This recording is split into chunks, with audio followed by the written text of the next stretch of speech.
নমস্কাৰ ঘৰুৱা জুতিলৈ সকলোকে ৰঙালী বিহু ওলগ জনালোঁ। মই এতিয়া এটা ৰেচিপি বনাম। ৰেচিপিটো হৈছে বৰা চাউলৰ গুড়ি পনীয়াকৈ গুলাওঁ আৰু লগতে গুড় দি পেলাই চবজি কেইটামান দি এতিয়া পিঠা বনাম। পিঠাকেইটা কেনেকৈ বনাম চাওকচোন। আপোনালোকে কেনেকৈনো বৰা চাউলৰ পিঠা বনাওঁ, মইনো কেনেকৈ বনাওঁ। এয়া গুড়িখিনিৰ লগত এই গুড় মিহলাইছিলোঁ যে এইখিনি।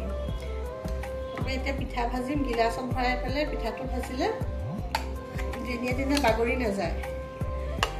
মই আকৌ বৰা চাউলৰ পিঠাটো আকৌ এনেকৈ পনীয়াকৈ বনাওঁ। এনেই আটা মঠা দি যে কিছুমানে বনায়, মই তেনেকৈ বনাব নোৱাৰোঁ। এতিয়া চাবচোন।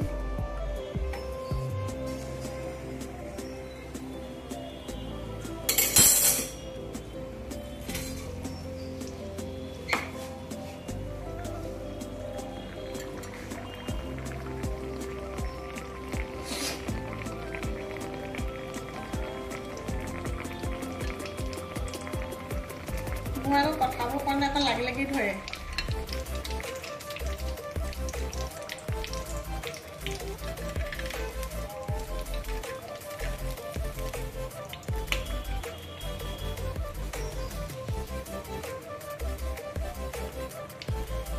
এতিয়া গেছটো অকণ কমাই দিম।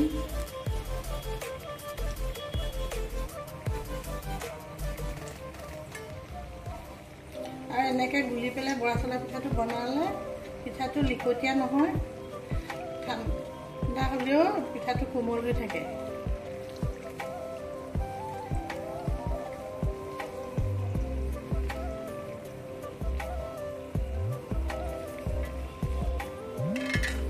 ভাতৰ চাউলে বনালে যেনেকৈ কোমল হৈ থাকে পিঠাটো, বৰা চাউল গুলি পেলাই বনালেও পিঠাটো এনেকৈ কোমল হৈ থাকে।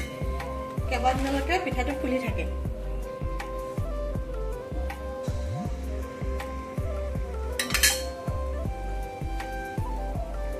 এক গিলাচে দিয়া দেখি দুফালে বাগৰি যোৱা নাই পিঠাটো।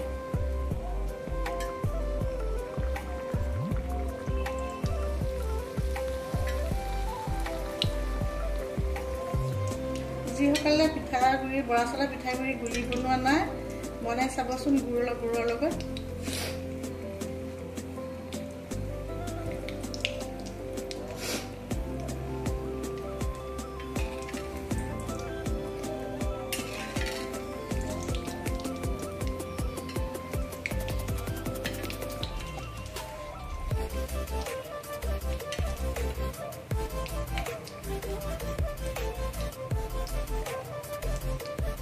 পিঠাটো খাবলৈ বৰ সোৱাদ হয় আৰু দাঁত নথকা মানুহেও খাব পাৰিব, কোমল হৈ থাকে। কিন্তু বেলেগ বৰা চাউলৰ পিঠা আকৌ সানি পেলাই বনালে পিঠাটো ঠাণ্ডা হোৱাৰ পিছতে খাব নোৱাৰে।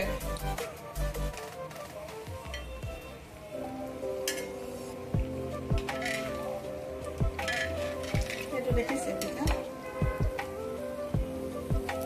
ধুনীয়া হৈছে।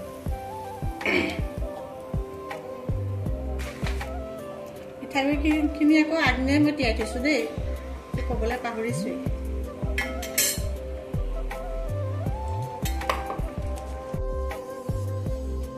যিসকলে পিঠাগুড়ি বৰা চাউলৰ পিঠাগুড়ি পনীয়াকৈ গুলি বনোৱা নাই, সেইসকলক কৈছোঁ পিঠাগুড়িখিনি গুলোতে 1 কেজি চাউলত 1 কাপ চাহ কাপৰ 1 কাপ আটা গুড়ি বা ময়দা গুড়ি দি ল'ব আৰু তাৰপিছত গুড় দিব, চবজি কেইটামান দিব, দি পেলাই ভালকৈ গুটি পেলাই ফ্ৰিজত ভৰাই থ'ব।